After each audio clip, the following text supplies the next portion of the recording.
Okay, hello everyone. Nice to see you. My name is Ave, and I'm a PhD researcher in Finland, in Tampere University, but originally I come from Estonia, and the reason why I say it, because I'm gonna bring you some game examples from Estonia, actually quite a few, so I'm gonna spare you the trouble of wondering why does she do that. So that's one of the reasons, not the only one. And actually I was here a year ago, and I didn't know much about this conference a year ago because I was here for Nordic Digra because those conferences were combined last year. But I definitely know about this place now, and I'm very happy to be here again. So I'm going to use my time here to tell you a little bit about current political situation and games. What part games might possibly play in it. So,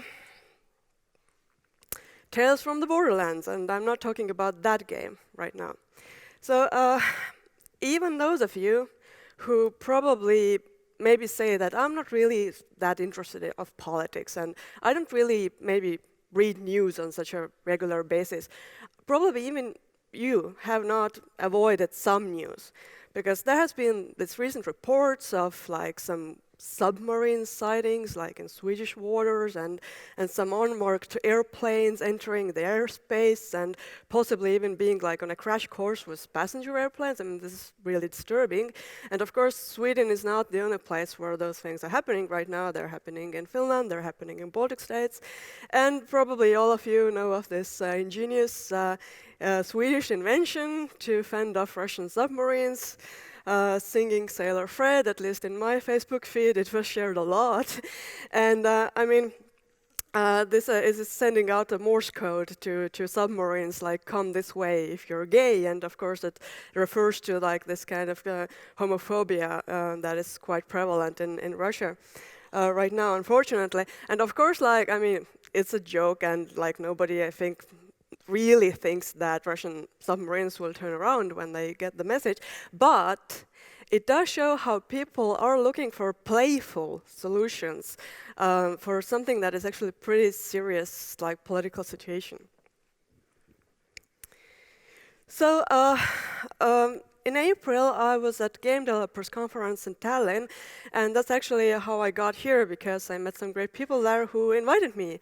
And that's actually the conference that gave me idea for this presentation, because it was just a regular games developer conference. Regular.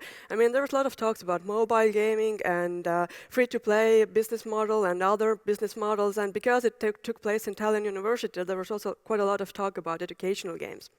But on the first day of the conference, there was a member in an audience who was a representative of a foreign embassy in Estonia, and she asked, would it be possible to use video games somehow to counter Russian propaganda in Baltic states and Nordic countries? And on the second day of the conference, there was an employee of Estonian Academy of Security Sciences, and he demonstrated this virtual training environment. You can see the screenshot there. It shows a riot that is taking place in a factory. And this is this kind of virtual simulation environment that is made to train those people who in future are supposed to defend Estonia, like border guards, police, firemen, and so on, so that they can practice different situations and the protocol, how to react in those situations. So even though that this was definitely not the main theme of the conference, this idea how to use video games in order to defend your country was somewhat in the air. Okay, so before we're actually coming to the present time, I would actually like to take you into a small time travel, a trip down the memory lane past.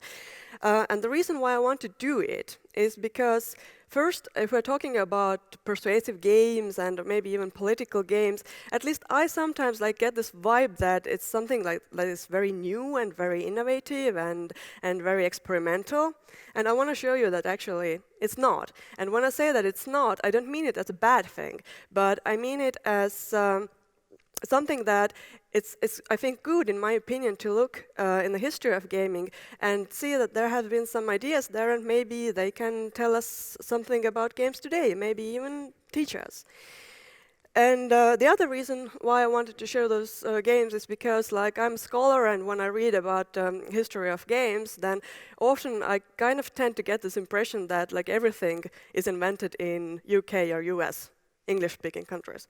But actually, I think there are plenty of awesome games out there that come from other countries, maybe from Sweden, maybe from Estonia, and just people maybe don't know enough about them. So we have two board games here, and they are both published in 1935. And the first one is titled Vikings, and the other one is in German language, and it's titled Rund um Estland. It means around Estonia, and it depicts a map of Estonia. And everything there is in German. So Vikings, like what Vikings? Okay, I could make a separate presentation about this game, but I'm gonna cut it short. This is not about those Vikings that you have heard most of your life, probably. This game is about Estonian Vikings. And now you can like look at me in amazement and ask like, what Estonian Vikings? Like, what is that? Well, actually, there are some written sources of Estonian Vikings who pretty much had very similar ships to Nordic Vikings and very similar weapons and chivalry. And we don't have to call them Vikings if we don't want to. We can just call them pirates if we want to, because they pretty much acted the same way as pirates do, or Vikings. They used their ships to attack other ships in Baltic Sea, and they raided the coastal regions of, for example, Sweden. And of course, Swedish Vikings raided the coastal regions and islands of Estonia, and that's how it went. And what's interesting is that actually this Estonian Viking hotspot was supposed to be the island of Saaremaa, which is like a stone throw from where we are now. So pretty much if you take a boat and start to sail from Gotland to northeast, the first dry land you will encounter is Saaremaa, and that was supposed to be this Viking hotspot. And there's, for example, a story in sagas about Swedish King Olaf, who was, as a boy, kidnapped by those Estonian Vikings, and then he spent years in Saaremaa, and then later his relatives were paying ransom and got him out of there, and later he became King of Sweden. But actually, all that I told you right now is completely irrelevant, because this Viking ship on this game board is not here because somebody made an awesome archaeological discovery or because somebody rediscovered sagas. It's purely ideological. Why it's ideological? Because in 1935, Estonia was an independent republic that had gained its freedom from Russian Empire like 20 years ago, and it wanted to get rid of its colonialist past, because it has been part of Russian Empire, but actually Estonia was colonized already by German knights in medieval times. And those Germans who came, they stayed, they became the landowners, they pretty much ran the country for 800 years, at that time, Estonians kind of wanted to put this kind of psychological and mental distance between Estonia and Russia and between Estonia and Germans. But if you want to separate yourself from some countries or nations, you do need allies too. So who do we want to be allied with? Like, who do we want to be similar with? I mean, if you look around in this region, the logical option is Nordic countries and our Viking past and so on. So this myth became super popular. It was like everywhere. It was in novels were written about it, stage plays were made of it, there were stamps, there were postcards, and there were games. So also games were not immune to it. And just to give you the example, like 1935, again, Estonian national epic, Kalev's Son, was reprinted, and here's the illustration from a quite famous Estonian orist, and it shows Kalev's Son build a ship and sail to the end of the world, and you can see what kind of ship he is sailing. It's a Viking ship, obviously, very similar to what we can see on this game board. But the other game is actually a remnant of Estonian colonial history. So, I mentioned Germans who came to Estonia and they stayed.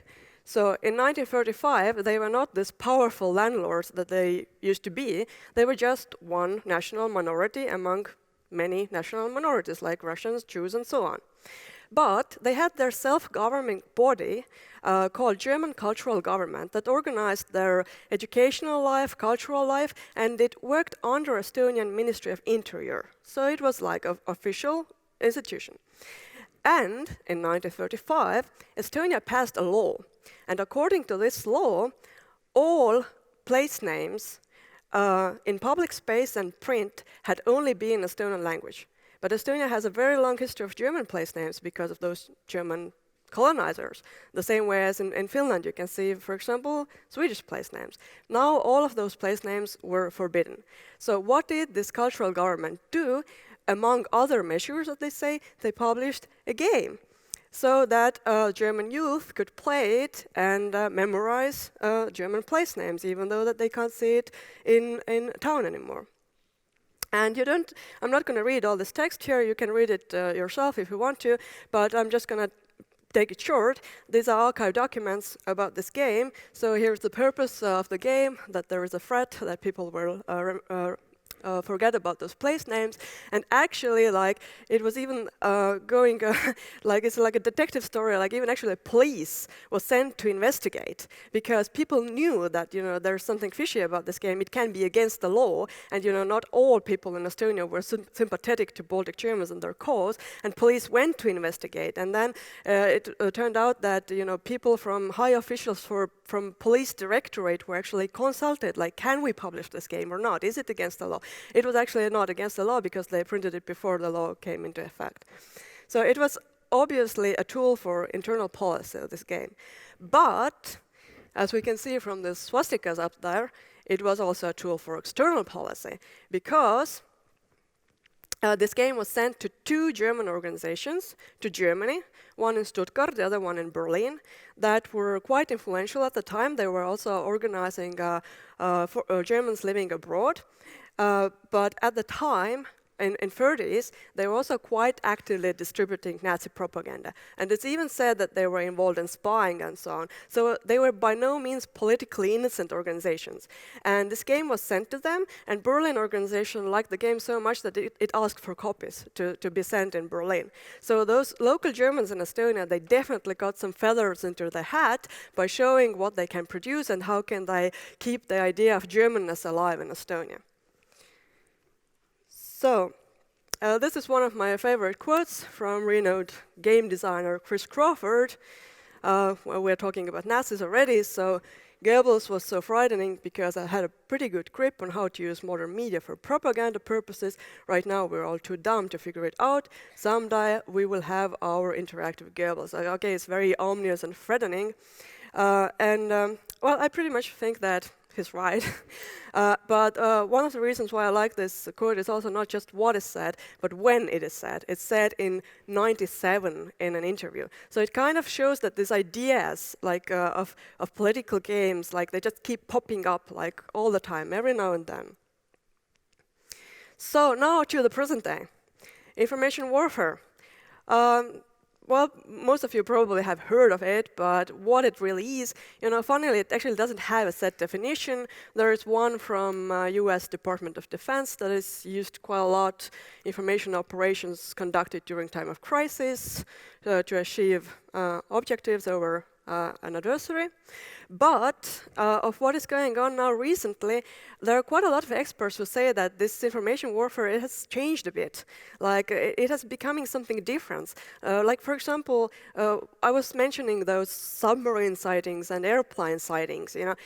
Actually, this is also part of it, but this is not like traditional propaganda that is about persuasion or argumentation. This is like a demonstration of power, and this is also an act of communication. So as Institute of Modern Russia has said, it's a New York-based organization, Kremlin exploits the idea of freedom of information to inject disinformation into society, and the effect is to sow confusion. And culture, information, and money is weaponized. So, how do we see it when we come to video games now? Well, here's, for example, one video game. And actually, I don't know if this video game exists. There are articles about it that say that the name of the game is The Liberation War in Novorossiya.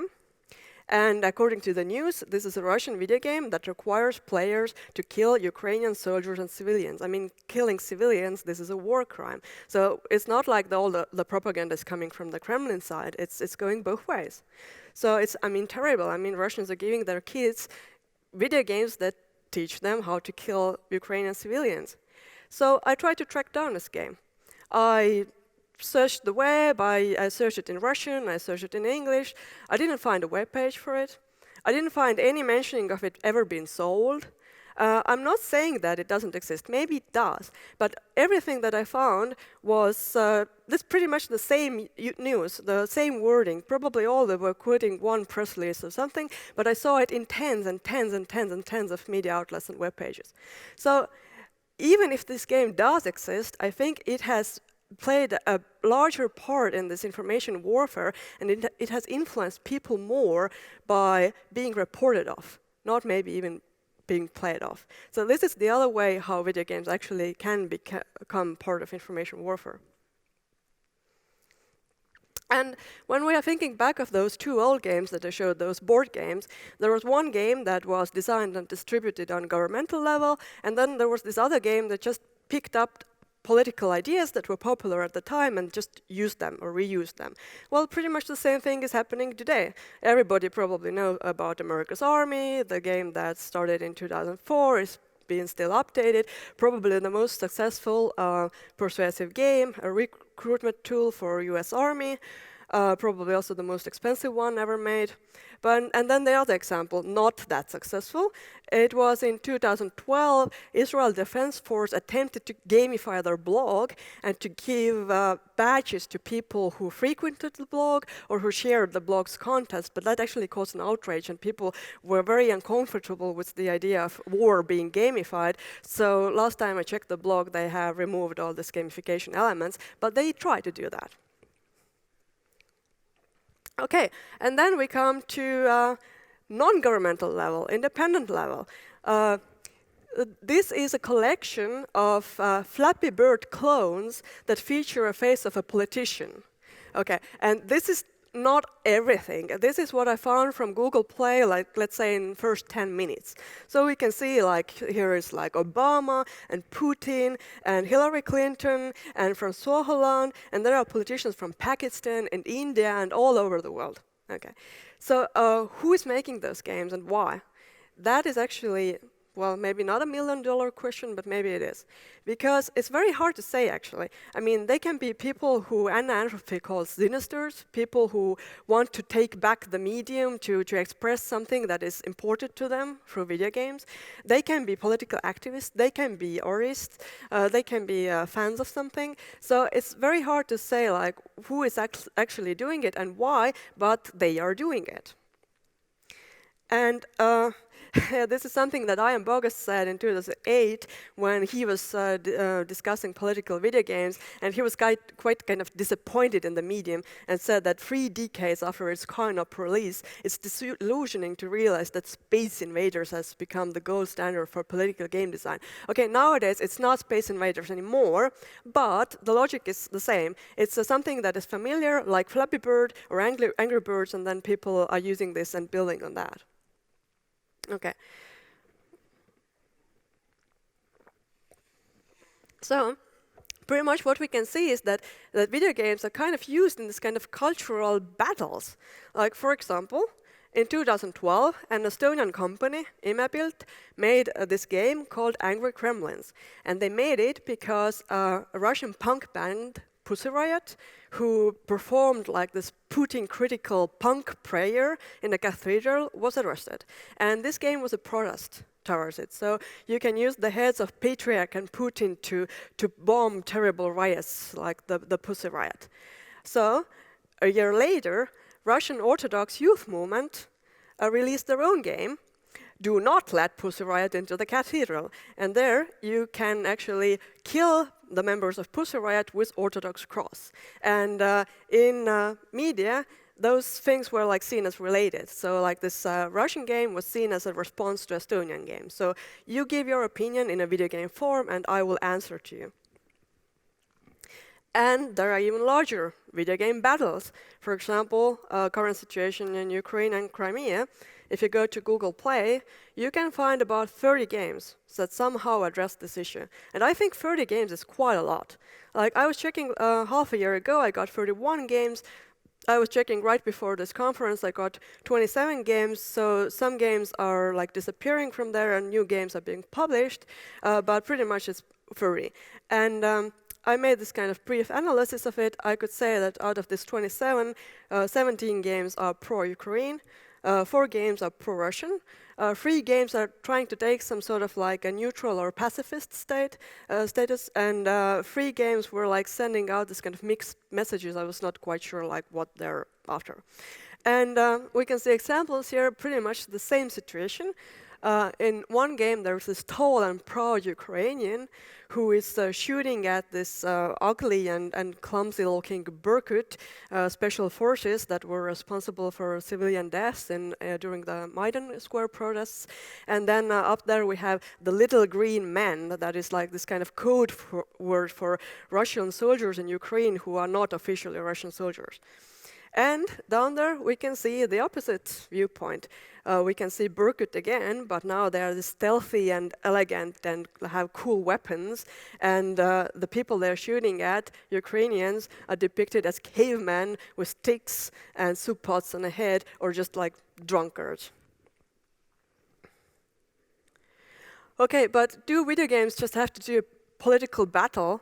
I'd say that they can also be used for reconciliation, but there are always some buts. Like, for example, this is an example of a Finnish video game, Talvisota, Icy Hell. It was published in 2007 in Russia and 2008 in Finland.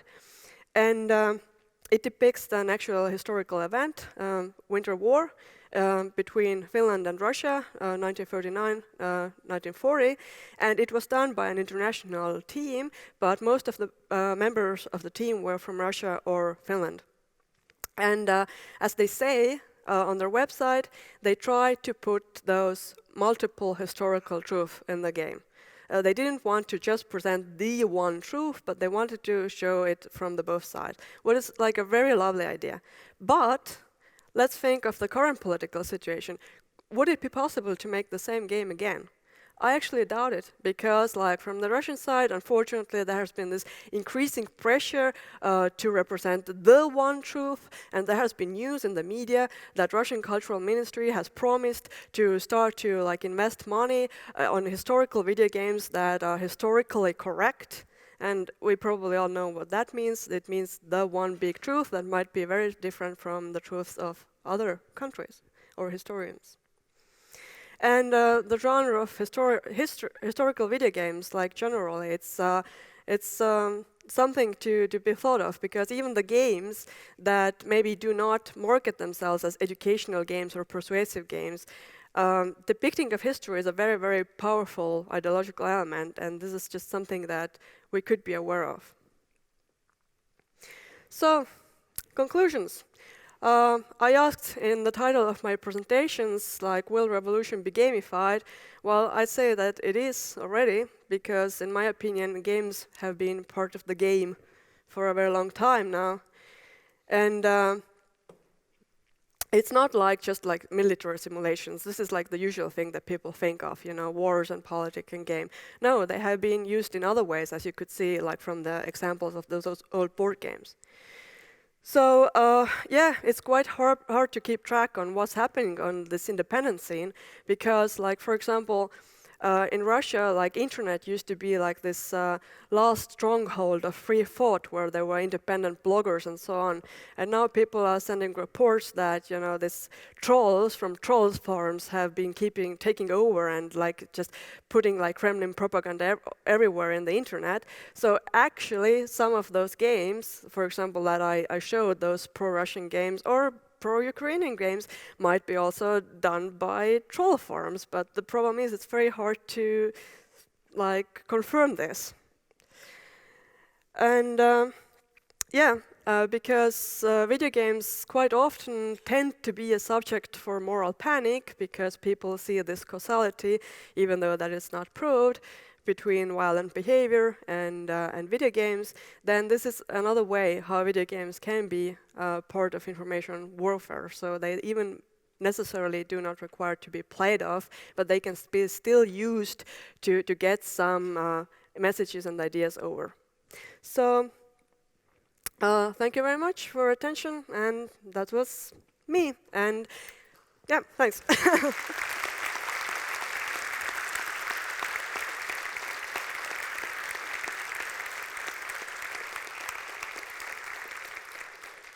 And if you have any questions, then, as it was said, like, use the microphone.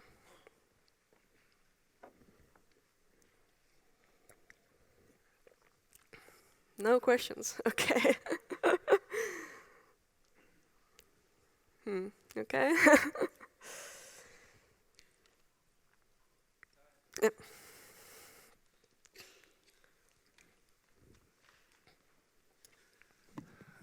Yes, hello. I'm from a game design school in Uppsala called GGC. I'm also working on a Erasmus project for young students in the areas of peace. It's called Is Peace Possible? So a thought that I just thought of was, with your experience from researching and thinking about this, can you see any place for gaming in the process of working towards peace? Yeah, I mean, definitely. I mean, it's like I mentioned like this Finnish game, and I mean, there's a more well-known game called Peacemaker, which I didn't mention just because like Peacemaker is about Israeli-Palestinian conflict. But why I found Finnish games a little bit more interesting is because they actually there were actually both sides there creating the game together. But in a Peacemaker, I think there was one Israeli involved, but no Palestinian. So it was more like an abstract project. So not actually between the people whose maybe forefathers killed each other in the same battle. So, but yeah, I definitely think it's possible. But I think what is, because the like political climate is changing all the time. And for example, when I was in DIGRA now in Germany, DIGRA conference, then also we were discussing historical games and representation of history in games. And somebody was mentioning, oh, there are not so many games about Vietnam War, and it's because it's quite recent and people still feel like attached to it and close to it. And then somebody was saying like, okay, yeah, but probably like in 20 years we will have like massively games about Vietnam War. But I mean, who knows what has happened by that time? Maybe for some reason it has become a taboo, to touch this subject because, yeah.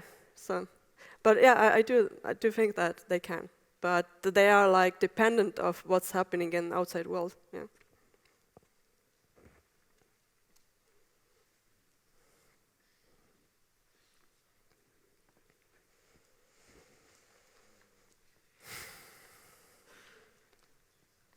I just want to hear your views on the dominant cultures of video games, because right now they are prominently Western. And how do you feel that the development countries will get represented in the political aspect of these games? Like how those countries do it, or how they get... Yeah, do you think they will develop that they will enter the arena of political games? I definitely think that they do, and this is like not my... Like I don't feel so like, as you saw, like the examples that I brought were like, as I say, quite close to home. There are a lot of examples, for example, from Arabian countries, and yeah, like Pakistan, India. But because I don't feel so comfortable with the political background, then I'm maybe not so comfortable of talking about it. But for example, there are reports of if somebody else knows more about it, I would be really curious to know about it. Like for example, China reportedly is doing right now their own version of America's Army. So like, yeah, it's definitely happening, yeah.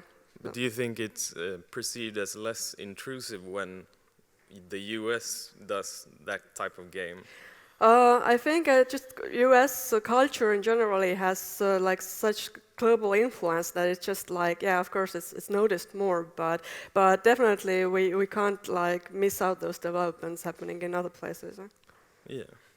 Because it feels like we perceive maybe if China or Russia makes such a game, it's perceived as more threatening than when the US does that's again, yeah, that's like who you are allied to, yeah. Like if if somebody you're allied to makes this game, then it can be maybe seen as defending yourself, and then if your opponent does it, then it's attacking, and yeah. Thank you. Yeah. Hello. I actually have a question. You mentioned in that kind of the level of discourse at the moment in political games is quite low. Like some of the examples that you had was like, oh, it's Flappy Bird, but it has a politician's face, and Ian Bogo's comment that it's like, Space Invaders, the gold standard. I guess I was wondering if during your research you've come across something that actually has some, or can convey some nuance, like a video game that does that for a political, stance or what have you. Because the thing is that I actually have some doubts that games, because of the very simplistic points of view that they represent, are not quite as effective as political tools. Yeah, I understand where you're going, and there's actually. I did mention, but I am Bogost, but I almost did not mention him more deliberately, because I'm very well aware of his idea of procedural rhetoric, and that the games should express those political ideas through their gameplay, and not just plastering somebody's face on somewhere. So I know that, and in a way I agree, but I think that Bogost's definition of political game to me is too narrow, because he's pretty much saying that if the game does not have the political message in the gameplay and rules, it's not political at all. But at the same time, there are those things happening. People are using other Sinisters or whoever, these simplistic games, and they are out there, and there are quite a lot of them. And I don't feel it's correct just to not pay any attention to what's happening there too. So there are those games that are classics, from Gonzalo Frosca and then Bogost himself and so on. But I actually deliberately skipped them, because I think there are so many games that might be simplistic, but they still have their part to play in this, what we can call information war. And I just think that it couldn't be ignored. Yeah. So, yeah. Thank you. Yeah.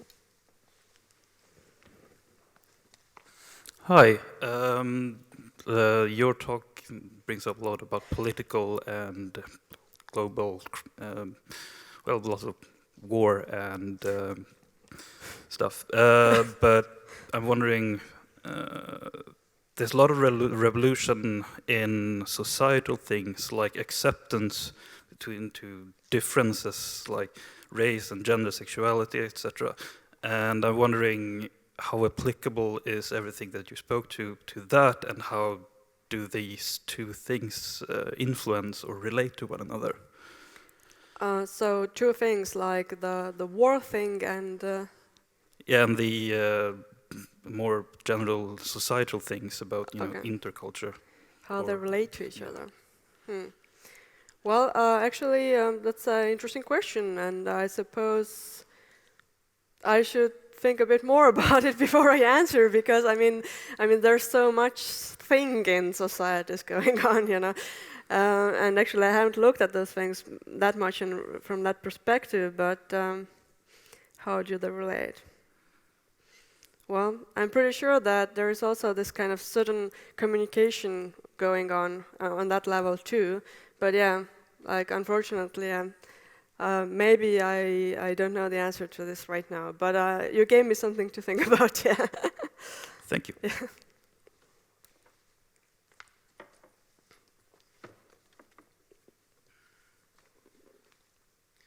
Hey, great talk. I had a question just about kind of unconscious design decisions that are still political, but maybe not consciously politically motivated. Specifically, someone was talking about games being maps in a way, and they're referring to SimCity and the original SimCity's design, in which you can only set income taxes to go up to 20%, and if you do that, everyone riots, and how much it's a very American game in the assumptions that it makes about how a city works. And more recently, there was a game that came out, published or possibly also developed here in Sweden, Cities Skylines, which is like the successor to that, but it makes a lot of the exact same assumptions. And so I'm kind of interested in just what your thoughts are regarding the unconscious decisions that are not, overtly propaganda or what have you, and how those spread either, from the West to other parts of the world or from America to everywhere else. Yeah, of course. I mean, this is there, and we all know that. And going to this direction is like I have been a little bit like maybe being afraid of this subject myself, and one of the reasons why I have been keeping myself quite focused on those pretty clearly, outspokenly political games is because, like, if you go to this direction, there is a slight chance that you're becoming paranoid, and you start to read stuff into things that might not necessarily be there. So it's this kind of balancing on a line. So, but I definitely agree that designers are making a lot of unconscious design decisions, and I mean, we have a great example of that. I don't want to even say that word, but Gamergate and so on. So yeah, like what can I say? That I'm a little bit myself afraid of this topic, because of my mental health. But I salute everybody who like try to tangle with it. Fair enough. Thank you.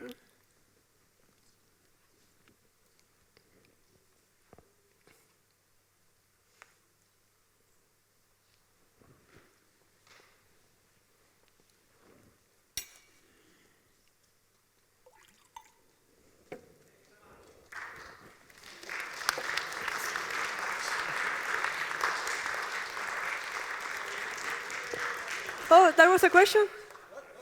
Oh, okay, just let's yeah, sure, sorry, I didn't notice. Yeah.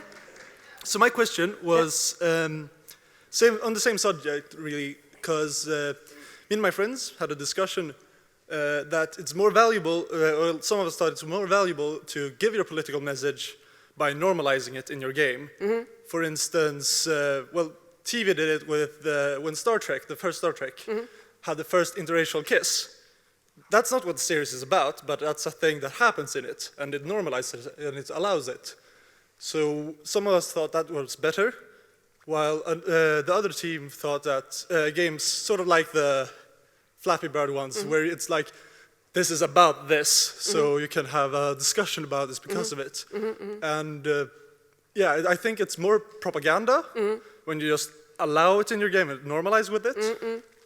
And it's definitely a more clever propaganda if you do it that way. And this is the one that requires really like this digital literacy from the people who play it in order to recognize it.